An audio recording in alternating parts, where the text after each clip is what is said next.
আসসালামু আলাইকুম। আমি বাবলু বলছি। কথা বলবো আমাদের সেই চাচি যাকে আপনারা সবাই চেনেন, আর পরিচয় দেওয়ার আসলে কোনো কারণই নাই।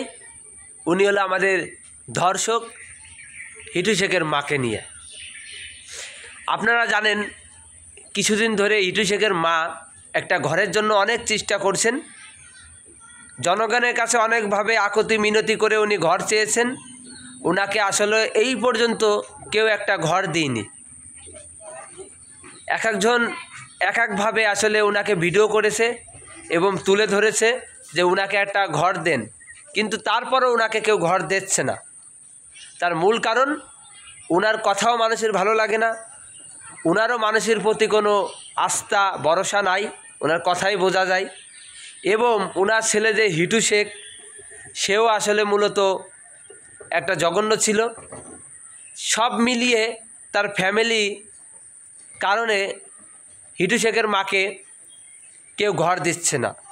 তারপরও আপনারা জানেন যে হিটু শেখের যে বড় ভাই ছিল, বড় ভাই ভাবি, এরা কেউ হিটু শেখের মাকে এবং হিটু শেখকে কেউ দেখে না, কারণ তাকে বলে জমি জমা সম্পদ হিটু শেখের মা আত্মসাৎ করেছে। তা হিটু শেখের মা আসলে জানি না কি করেছে, যার ফলে কি আজকে এই অবস্থা হলো। হিটু শেখ এবং হিটু শেখের মার কষ্ট শেষ বয়সে আইছে। আসলে এই দুনিয়ায় কেউ যদি কোনো অন্যায় করে, তার অন্যায়ের ফল উপর আল্লাহ তাআলা এ পুরিও কিছু দেয়, ও পুরিও কিছু দেয়।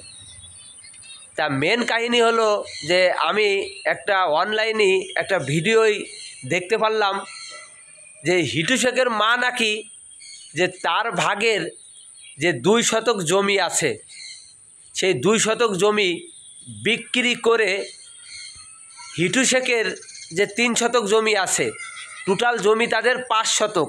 3 শতক হিটু শেখের নামে আর 2 শতক মানে রোকেয়া বেগমের নামে, মানে হিটু শেখের মার নামে।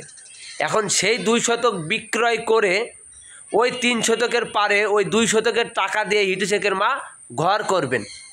তার জনগণের উপরে তার আস্থা ভরসা হারিয়ে ফেলেছেন। জনগণ আর দেখছে না, সে আর জনগণের কাছে চাচ্ছেও না।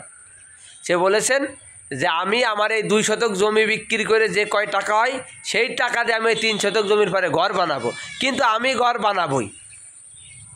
আসলে ওনার একটা জেদ রয়েছে, উনি বানাবেই, ওনার জেদ উনি পূরণ করছে।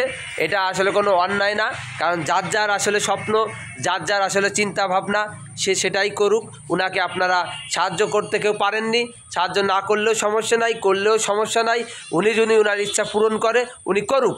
কিন্তু আসলে ঘটনাটা এই যে উনি যে 2 শতক আসলে জমি বিক্রয় করবে, এটা আসলে কতটা সত্য সেটাও আমি বলতে পারবো না, কারণ আমিও একটা অনলাইনে একটা ভিডিও দেখেছি। আসলে উনি আসলে কতটা সত্য বলেছে না মিথ্যে বলেছে, আসলে বাস্তবে নিজের চোখে না দেখলে আসলে সেটাকে কখনোই বিশ্বাস করা যাবে না। কারণ ভিডিওর মধ্যে অনেক কথা বলা যায়, কিন্তু নিজের চোখকে কখনো ফাঁকি দেওয়া যায় না। এর জন্যই মূলত যে এই যে ভিডিওটা আসলে আমার করা, এটা আমি আসলে একটা ভিডিওর মাধ্যমে আমি আপনাদের সামনে তুলে ধরলাম। আসলে এটা বাস্তব হতেও পারে, কারণ যে পরিস্থিতি এখন রয়েছে, সামনে ঝড় বৃষ্টি, তাই হিটু শেখের মার ঘরের খুবই প্রয়োজন। তা 3 শতক জমি থেকে 2 শতক জমি বিক্রি করে দিল, তার কালাম একটা ঘর হয়ে যাচ্ছে। ভালো থাকবেন, সুস্থ থাকবেন, আল্লাহ হাফেজ।